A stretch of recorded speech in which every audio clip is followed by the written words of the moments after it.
राष्ट्रीय साक्षरता मिशन।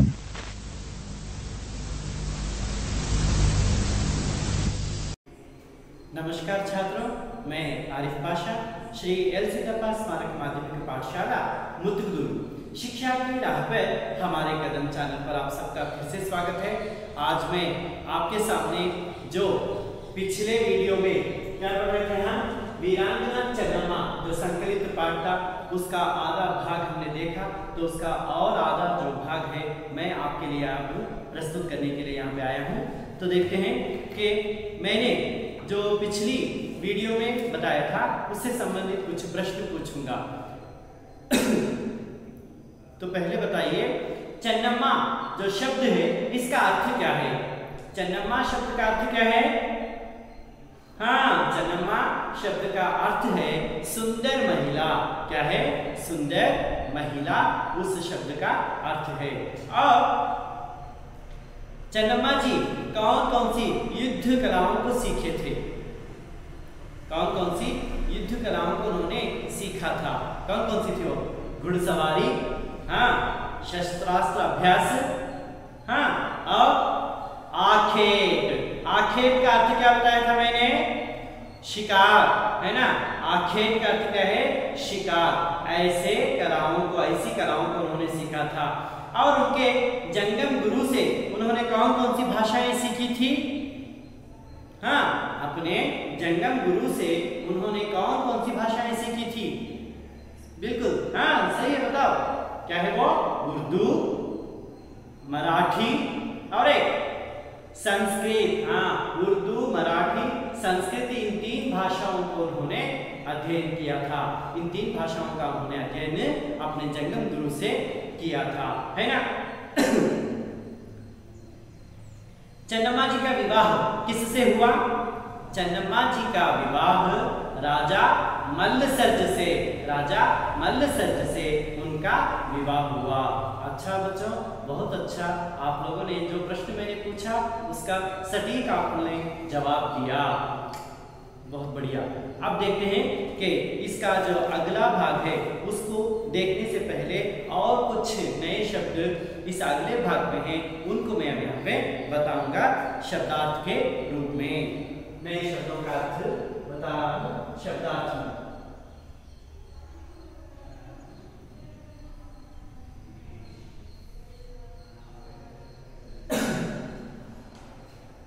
हाँ, तो फिर इसमें पहला शब्द है, इसमें पहला शब्द है यहाँ पे देखते हैं हम, वो है सौदा करना। क्या है? सौदा करना।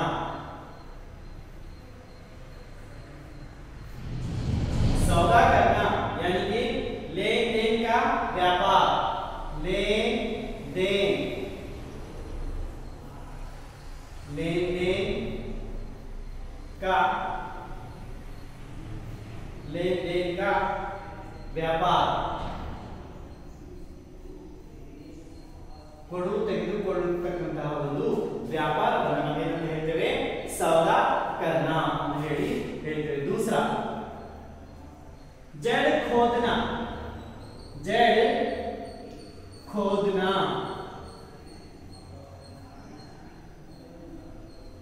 जड़ खोदना शब्द का अर्थ है यहाँ पे हानि पहुंचाना। हानि पहुंचाना।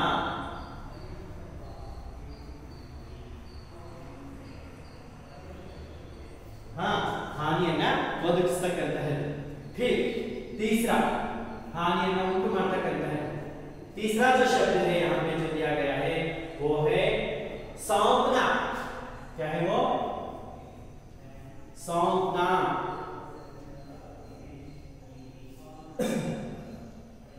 सौंपना शब्द का अर्थ है वश में लेना।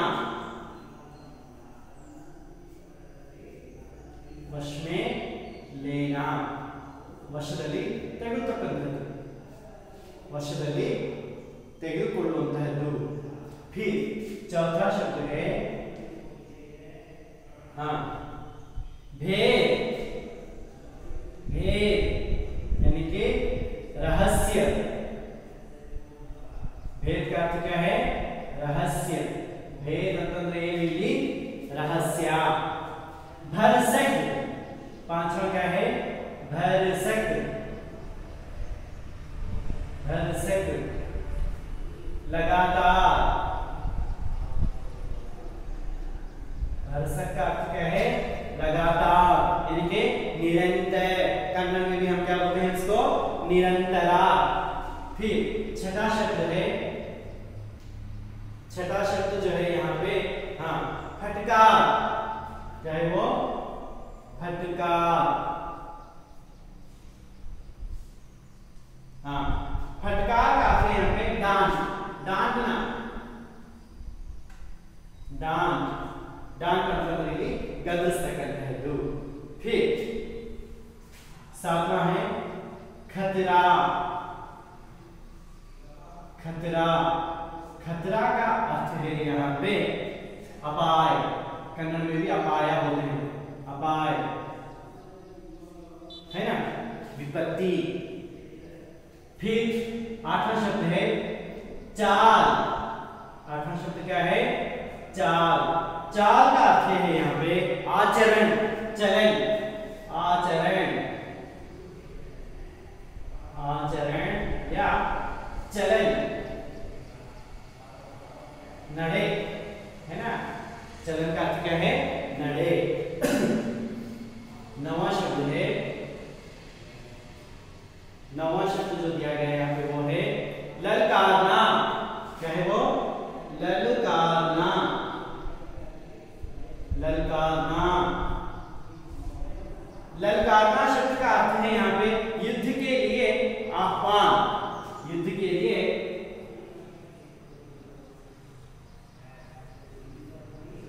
युद्ध के लिए, युद्ध के लिए आह्वान।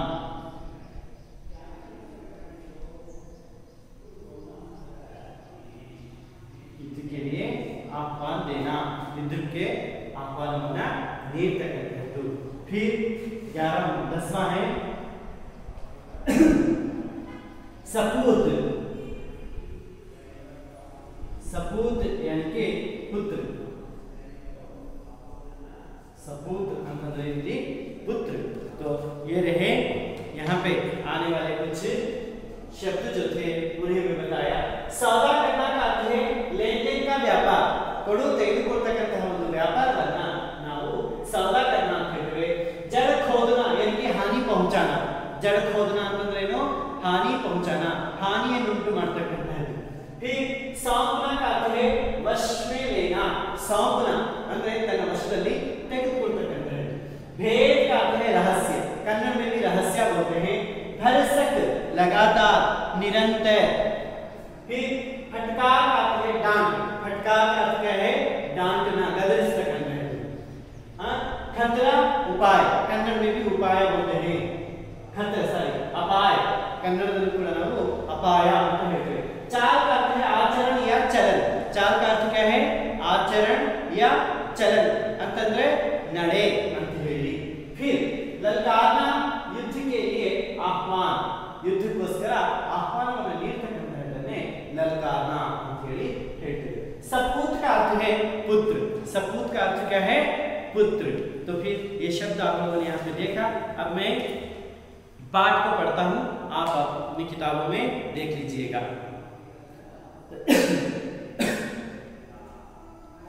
कित्तूर राज्य में अंग्रेजी सैनिकों के प्रवेश से रानी चन्नम्मा का रक्त खौल उठा, लेकिन उस समय वे कुछ नहीं कर सकी। अंग्रेजों से लोहा लेने के लिए उन्होंने भीतर ही भीतर तैयारी आरंभ कर दी। अंग्रेजी प्रतिनिधि थैकरे ने रानी चन्नम्मा को भांति भांति के संदेश भेजे, मगर रानी अपनी स्वाधीनता का सौदा करने पर राजी न हुई। इसी समय थैकरे को कित्तूर राज्य के एल्लप्पा शेट्टी और वेंकटराव नामक देशद्रोही मिल गए।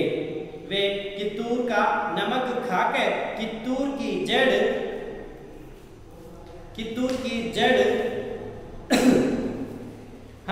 खोदने में लगे हुए थे। थैकरे ने उन्हें कित्तूर का आधा आधा राज्य सौंप देने की लालच दिखाई। बदले में वे कित्तूर के सभी भेद खोलने और भरसक सहायता करने को तैयार हो गए। दोनों ने कित्तूर का शासन भार संभालने का परवाना लेकर चन्नम्मा को दिया। उसे पढ़ते ही चन्नम्मा ने थैकरे का पत्र टुकड़े टुकड़े करते हुए कहा, हमने गोद लेकर अंग्रेजों के विरुद्ध कोई षड्यंत्र नहीं रचा है। गोद लेना हमारा अधिकार है, इसे थैकरे नहीं रोक सकता। हमारे घरेलू मामलों में बोलने वाला वह है ही कौन? कित्तूर स्वतंत्र राज्य है और तब तक रहेगा जब तक मेरे शरीर में प्राण है। यह फटकार सुनते ही दोनों देशद्रोही अपना सा मुंह लेकर चले गए। कित्तूर में गुरु सिद्धप्पा जैसे कुशल दीवान और बालन्ना, रायण्णा, गजवीर और चन्नबसप्पा जैसे वीर योद्धा भी थे, जिनके रहते कित्तूर के लिए कोई खतरा ना था। समझ गए ना? हाँ, ಈಗ ನೀವು ಕೂಡ ಇದನ್ನು ಮೌನವಾಗಿ ಓದ್ಕೊಳ್ಳಿ। आप भी इसको मौन रूप से पढ़ते बैठिएगा थोड़ी देर तक। हाँ, पढ़ लिए है ना? अब देखिएगा कित्तूर राज्य, जबकि शिवलिंग रुद्रसंज की मृत्यु हो गई कब? 11 सितंबर 1824 को जब उनकी मृत्यु हुई, तो ऐसे शुभ अवसर की ताक में थे अंग्रेज। इंತಹ ಒಂದು ಉತ್ತಮ ಅವಕಾಶವನ್ನು ಅವರು ಕಾಯ್ತಾ ಇದ್ರು, ಯಾರು? ಬ್ರಿಟಿಷರು। ಹಾಗಾಗಿ ಅವರು ಈ दत्तक पुत्र जो है, इसको जो दत्तक पुत्र लेने का जो अधिकार है ये नहीं है, इस तरीके से उन्होंने, जैसे कि डालहौसी ने यहाँ पे बता दिया। बताने के बाद देखते हैं जो गवर्नर जनरल थे डालहौसी, उन्होंने बताया कि दत्तक पुत्र को लेना मना है। तो फिर बाद में रानी चन्नम्मा स्वयं क्या करती है? वहां पे राज्यभार को संभालती है। कित्तूर राज्य में अंग्रेजी सैनिकों के प्रवेश से रानी चन्नम्मा का रक्त खौल उठा, यानी कि कित्तूर राज्य में अंग्रेजी सैनिकों का प्रवेश, ಕಿತ್ತೂರು ರಾಜ್ಯದಲ್ಲಿ ಬ್ರಿಟಿಷರ ಸೈನ್ಯ ಏನು ಒಳಗಡೆ ಬಂತಲ್ಲ, ಅದು ಬಂದಿದ್ರಿಂದ ಇವರ ರಕ್ತ ಕುದಿತಾ ಇತ್ತು। किसका रक्त खौल उठा? चन्नम्मा जी का रक्त यहाँ पे खौल उठा। लेकिन उस समय वे कुछ नहीं कर सकी। आदरे आ समयದಲ್ಲಿ ಅವರು ಏನು ಮಾಡಲಿಕ್ಕೆ ಆಗಲಿಲ್ಲ। अंग्रेजों से लोहा लेने के लिए उन्होंने भीतर ही भीतर तैयारी आरंभ कर दी। अंग्रेजों से लोहा लेने के लिए, लोहा लेना युद्ध करने के लिए, है ना, अंग्रेज ಅಂದ್ರೆ ಬ್ರಿಟಿಷರ ಜೊತೆಗೆ ಯುದ್ಧವನ್ನು ಮಾಡಲಿಕ್ಕೆ उन्होंने भीतर ही भीतर तैयारी आरंभ कर दी। ಒಳೊಳಗೆ, है ना, अंदर ही अंदर उन्होंने पूरी तैयारी कर ली थी। अंग्रेजी प्रतिनिधि थैकरे ने रानी चन्नम्मा को भांति भांति के संदेश भेजे। अंग्रेजों के जो प्रतिनिधि थे थैकरे अल्वा, ब्रिटिश प्रतिनिधि ಆಗಿರತಕ್ಕಂತ ಥ್ಯಾಕರೆ भांति भांति ಒಂದೊಂದಾಗಿ ಸಂದೇಶಗಳನ್ನ ಕಳಿಸ್ತಾ ಹೋದ। मगर रानी अपनी स्वाधीनता का सौदा करने पर राजी ना हुई। ಆದರೆ ರಾಣಿ ಚೆನ್ನಮ್ಮ ಅವರು ನಮ್ಮ ಸ್ವಾಧೀನ ಅಂತಂದ್ರೆ ನಮ್ಮ ಸ್ವತಂತ್ರವನ್ನ ಬೇರೆಯವರಿಗೆ ಕೊಡೋದಕ್ಕೆ ಅವರು ಒಪ್ಪಲಿಲ್ಲ। ನಮ್ಮ ಸ್ವಾತಂತ್ರ್ಯವನ್ನು ಬೇರೆಯವರಿಗೆ ಒಪ್ಪಿಸಲಿಕ್ಕೆ ಅವರಿಗೆ ಮನಸ್ಸಾಗಲಿಲ್ಲ। इसी समय थैकरे को कित्तूर राज्य के यल्लप्पा शेट्टी और वेंकटराव नामक देशद्रोही मिल गए। उन्हें हमारे राज्य के ही दो देशद्रोही जो थे, कौन थे वो? यल्लप्पा शेट्टी और एक कौन था? वेंकटराव। यल्लप्पा शेट्टी और वेंकटराव, ये दोनों उन्हें मिल गए। दोनों क्या थे? देशद्रोही थे। वे कित्तूर का नमक खाकर कित्तूर की जड़ें खोदने में लगे हुए थे। कित्तूर का नमक खाकर ಕಿತ್ತೂರಿನ ಉಪ್ಪನ್ನ ತಿಂದಿರ್ತಕ್ಕಂತಹ ಯಲ್ಲಪ್ಪ ಶೆಟ್ಟಿ ಮತ್ತೆ ಇನ್ನೊಬ್ಬ ಯಾರು? यल्लप्पा शेट्टी और वेंकटराव, ये दो जो देशद्रोही जो थे, हमारे कित्तूर के जड़ें, ನಮ್ಮ ಕಿತ್ತೂರಿನ ಬೇರುಗಳನ್ನ ಇವರು ಏನ್ ಮಾಡ್ತಾ ಇದ್ರು? ಸಡಿಲ ಮಾಡ್ತಾ ಅಥವಾ ಅವುಗಳನ್ನ ಅಗಿಯೋದಕ್ಕೆ ಪ್ರಯತ್ನವನ್ನ ಮಾಡ್ತಾ ಇದ್ರು। फिर थैकरे ने उन्हें कित्तूर का आधा आधा राज्य सौंप देने की लालच दिखाई। कैसी लालच दिखाई थैकरे ने? आधा आधा कित्तूर का आधा आधा राज्य देने की उन्हें लालच दिखाई। ನೋಡಿ, ನೀವು ನನಗೆ ಸಹಾಯ ಮಾಡಿದ್ರೆ ಕಿತ್ತೂರು ರಾಜ್ಯವನ್ನ ಅರ್ಧ ಅರ್ಧ ನಿಮಗೆ ಕೊಡ್ತೇನೆ ಅಂತ ಹೇಳಿ ಅವರಿಗೆ ಏನನ್ನ ಆಸೆಯನ್ನ ಅಥವಾ ದುರಾಸೆಯನ್ನ ಹುಟ್ಟಿಸಿದ। बदले में वे कित्तूर के सभी भेद खोलने और भरसक सहायता करने को तैयार हो गए। बदले में, ಅದರ ಬದಲಾಗಿ ಇವರು ಏನ್ ಮಾಡಿದ್ರು ಅಂತಂದ್ರೆ, ಅದು ಅರ್ಧ ಅರ್ಧ ರಾಜ್ಯವನ್ನು ಕೊಡ್ತೀವಿ ಅಂತ ಹೇಳಿದ್ರಲ್ಲ, ಅದಕ್ಕೆ ಇವ್ರು ಏನ್ ಮಾಡ್ಬೇಕಾಗಿತ್ತು ಅಂತಂದ್ರೆ, ನಮ್ಮ ಕಿತ್ತೂರು ರಾಜ್ಯದ ಎಲ್ಲ ರಹಸ್ಯಗಳನ್ನ ಹೇಳೋದು ಮತ್ತೆ ಅವರಿಗೆ ಸಹಾಯವನ್ನ ಮಾಡ್ತಕ್ಕಂಥದ್ದಕ್ಕೆ ಇವರು ಒಪ್ಕೊಂಡ್ರು। कौन? यल्लप्पा शेट्टी और वेंकटराव दोनों ने क्या कर दिया?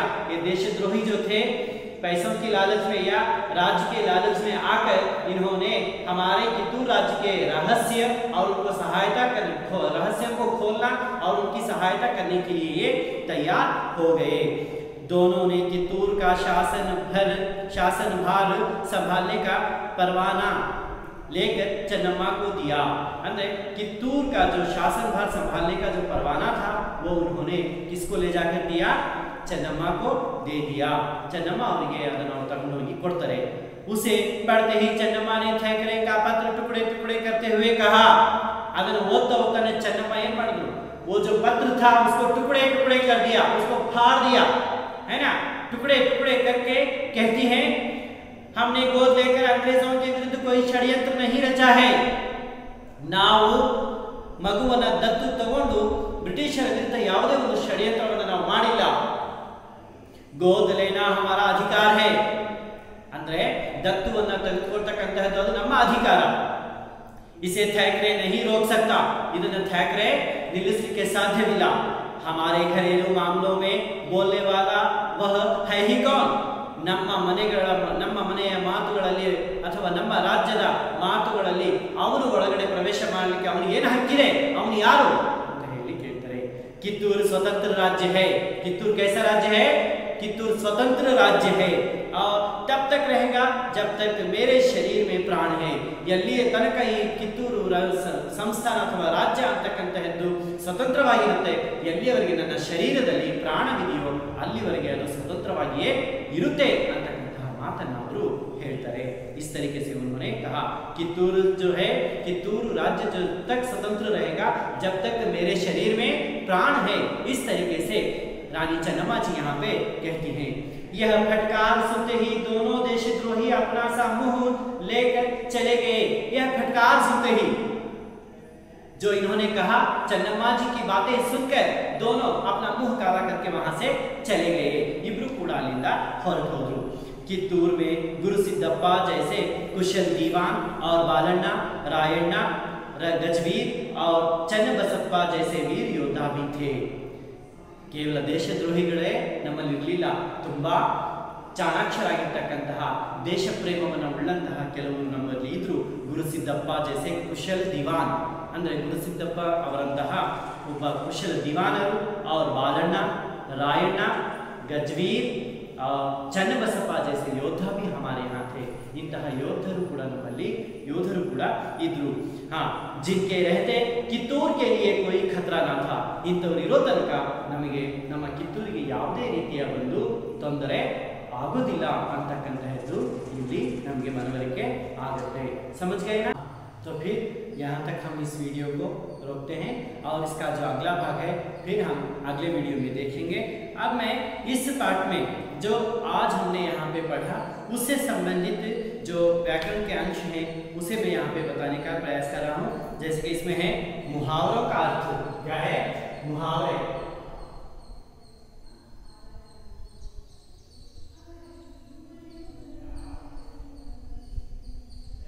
मुहावरे और उनका अर्थ मैं अब यहाँ पे आप लोगों को बताऊंगा। जैसे कि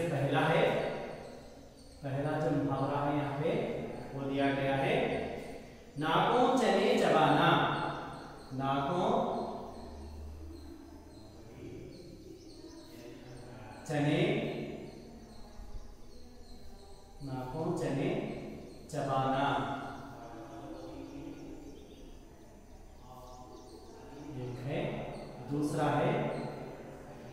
दूसरा जो है रक्त खौलना। रक्त खौलना।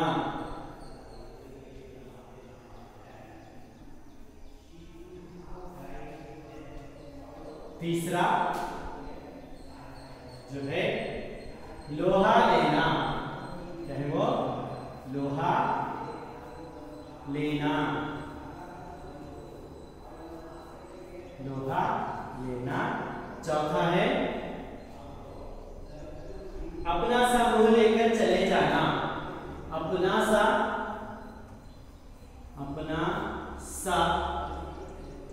मुंह लेकर। अपना सा मुंह लेकर। अपना सा मुंह लेकर चले जाना।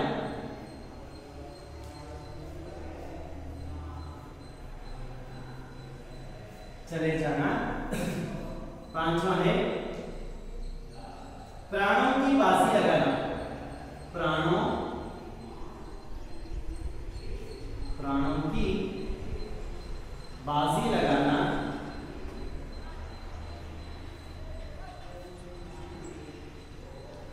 प्राणों की बाजी लगाना।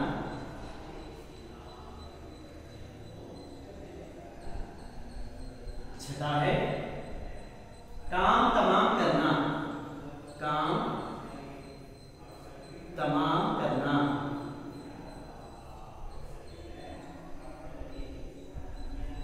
काम तमाम करना। जीवन ज्योति बुझ जाना। सातवां क्या है? जीवन ज्योति। जीवन ज्योति। जीवन ज्योति बुझ जाना। बुझ जाना। जीवन ज्योति बुझ जाना। ऐसे यहाँ पे 7 और एक है आठवां जो है टूट जाना। टूट जाना। अब यहाँ पे देखिएगा कितने 8 मुहावरे दिए गए हैं। नाकों चने चबाना। दूसरा रक्त खौलना। तीसरा जो है लोहा लेना। अपना सा मुंह लेकर चले जाना। प्राणों की बाजी लगाना। काम तमाम करना। जीवन ज्योति बुझ जाना। और अंत में है टूट जाना। तो इन मुहावरों का अर्थ मैं आप लोगों को यहाँ पे बताता हूँ, फिर हमें उन्हें वाक्य के रूप में भी हम इसको क्या करेंगे, इसका प्रयोग कर सकते हैं, है ना। अब नाकों चने चबाना का अर्थ है बहुत ही हैरान करना।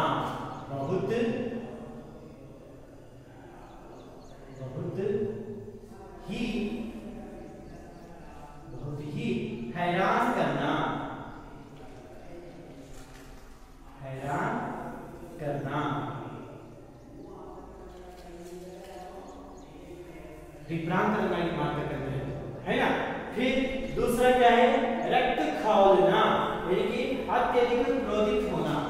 अत्यधिक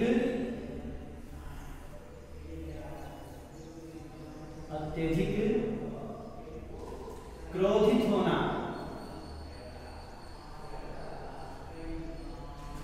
अत्यधिक क्रोधित होना। फिर तीसरा लोहा लेना। क्या है? लोहा लेना, यानी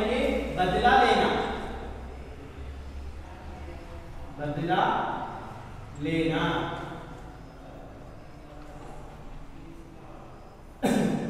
लोहा लेने का अर्थ क्या है? बदला लेना। अपना सा मुंह लेकर चले जाना, यानी कि अपमानित हो जाना। क्या है वो? अपमानित हो जाना।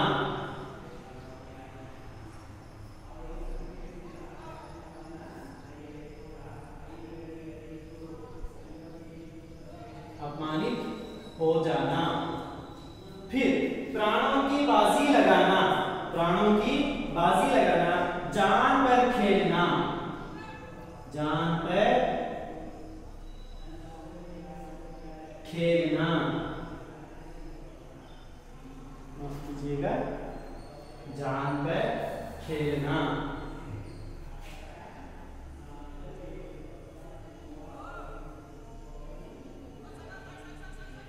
जान पर खेलना।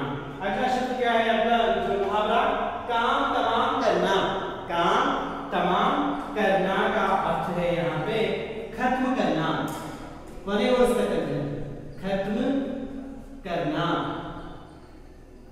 खत्म करना या मार डालना। मार डालना,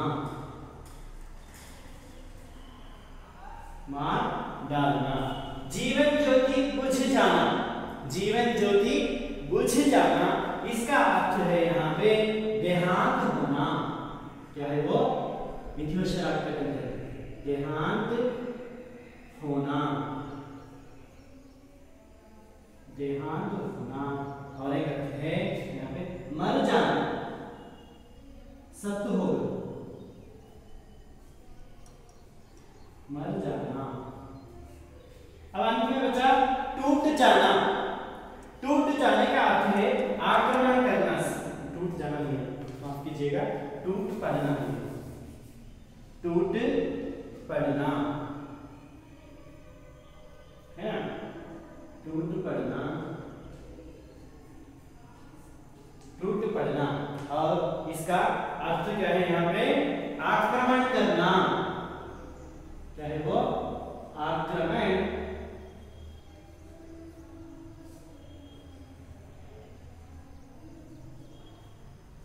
आक्रमण करना। तो ऐसे यहाँ पे 8 मुहावरे दिए गए हैं। 8 मुहावरों का अर्थ मैंने यहाँ पे आप लोगों को बताया है। जैसे कि पहला क्या है? नाकों चने चबाना। नाकों चने चबाना, जिसका अर्थ हो गया बहुत ही हैरान होना। तुम्बा हैरान रागता करता है दू, दिग्भ्रांत रागता करता है दू। फिर दूसरा है रक्त खौलना। रक्त खौलने का अर्थ है अत्यधिक क्रोधित होना। तुम्बा क्रोधित रागता करता है दू, अथवा हाँ क्या है? ಹೌದು ಹೇಳಿ. हाँ, अत्यधिक क्रोधित होना। पूर्व ಅಂತಂದ್ರೆ ಇಲ್ಲಿ रक्त बिसी ಆಗ್ತಕ್ಕಂಥದ್ದು। हाँ, उसको क्या बोलते हैं? हाँ, अत्यधिक क्रोधित होना, ತುಂಬಾ ಕ್ರೋಧಿತಗೊಳ್ತಕ್ಕಂಥದ್ದು, ತುಂಬಾ ಕೋಪಗೊಳ್ತಕ್ಕಂಥದ್ದು, हाँ, ಅಥವಾ ತುಂಬಾ ಸಿಟ್ಟಾಗಿರ್ತಕ್ಕಂಥದ್ದು।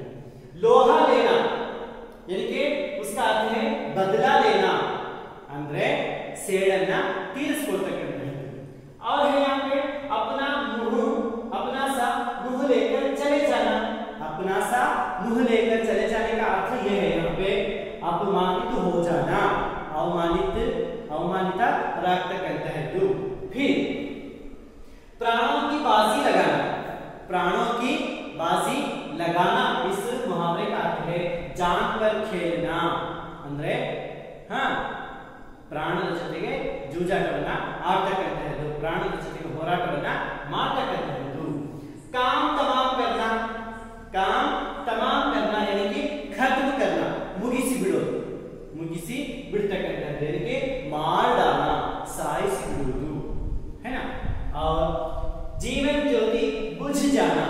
जीवन ज्योति बुझ जाना, इस मुहावरे का अर्थ है देहांत हो जाना और मर जाना, सत्य होಗ್ತಕ್ಕಂಥದ್ದು, निधनರಾಗ್ತಕ್ಕಂಥದ್ದು। फिर 8वां जो शब्द है टूट पड़ना। 8वां शब्द क्या दिया गया है यहाँ पे? टूट पड़ना। टूट पड़ना इस शब्द यानी इस मुहावरे का अर्थ है आक्रमण करना। क्या है वो? आक्रमण करना। इस तरीके से जो मुहावरा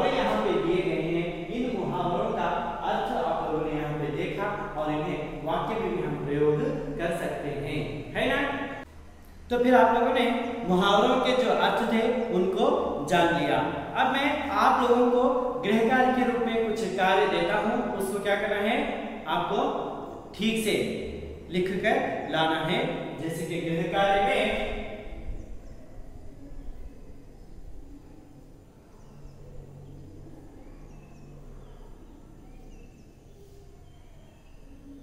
आप गृह कार्य में ये करेंगे कि मैं यहाँ पे आपको प्रश्न दे रहा हूं, इन शब्दों के अन्य लिंग रूप लिखिए।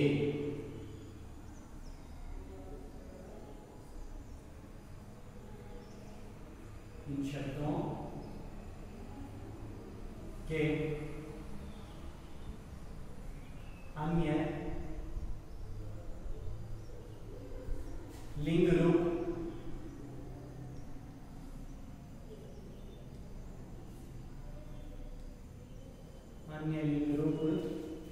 लिखिए।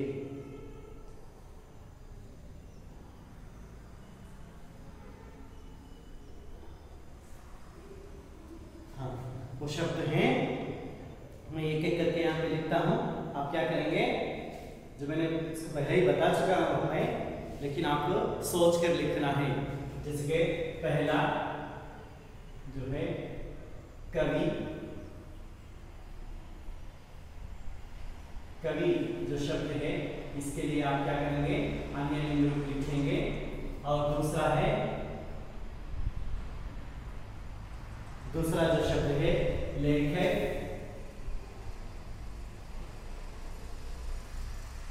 लेखक। तीसरा शब्द है, तीसरा शब्द युवक,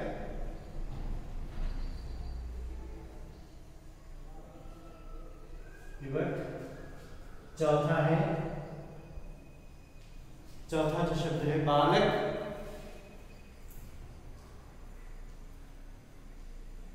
चौथा शब्द क्या है, बालक। पांचवा,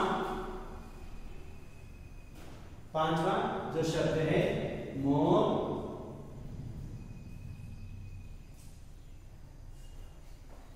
छठा शब्द है, छठा शब्द है अध्यापक।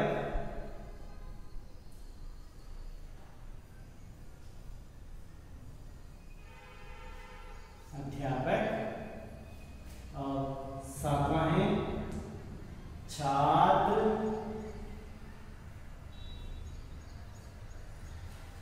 आठवां है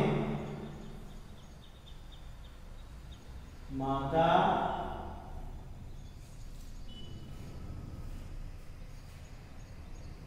नौवां है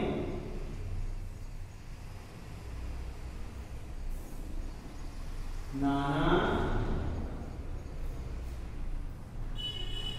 10वां है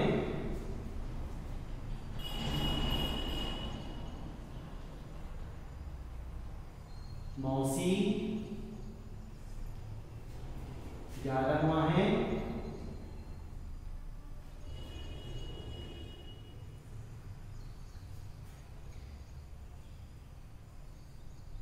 नर कौवा।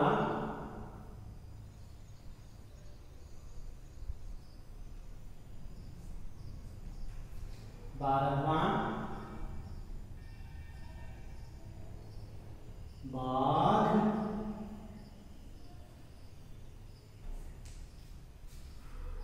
हाँ, इतने काफी है ना। अब जो शब्द मैंने यहाँ पे लिखे हैं, जैसे कि यहाँ पे प्रश्न ये है, इन शब्दों के अन्य लिंग रूप लिखिए। इन शब्दों में आपको पहले देखना है कि स्त्रीलिंग में है या पुल्लिंग में है। देखकर आप लोगों को क्या करना है, उसका जो अन्य लिंग रूप है, स्त्रीलिंग में है तो आप उसका पुल्लिंग रूप लिखेंगे, पुल्लिंग रूप में है तो आप उसका स्त्रीलिंग रूप लिखेंगे। जैसे कि पहला मैंने यहाँ पे लिखा है कवि, दूसरा क्या है लेखक, तीसरा युवक, चौथा बालक, पांचवा मोर, छठा अध्यापक, सातवां छात्र, आठवां माता, नौवां नाना, 10वां मौसी, 11वां नर कौवा और 12वां जो है ये है बाघ। क्या है वो? तो ऐसे यहाँ पे जो जितने शब्द दिए गए हैं इन शब्दों का अन्य ಕೊಟ್ಟಿರ್ತಕ್ಕಂತಹ ಶಬ್ದಗಳ ನೀವು अन्य लिंग रूपवನ್ನ बरीಬೇಕು। इसके साथ साथ मैं जो पाठ पढ़ाया हूँ जो वीरांगना चन्नम्मा का जो पहला हिस्सा हमने देखा पहले वीडियो में और दूसरे वीडियो में भी मैंने आप लोगों को उसके बारे में बताया है। अब जो इसका अगला भाग जो है हम फिर तीसरे वीडियो में उसको हम देखेंगे। तो हमारे चैनल का नाम क्या है? शिक्षा की राह पर हमारे कदम। शिक्षा की राह पर हमारे कदम, यह हमारा चैनल है और इसको सब्सक्राइब कीजिए, लाइक कीजिए और जितना चाहे अपने दोस्तों में शेयर कीजिएगा। और फिर जो हमारा तीसरा वीडियो वीरांगना चन्नम्मा से संबंधित है ना, उससे हम अगली बार उसको हम देखेंगे। तब तक के लिए धन्यवाद।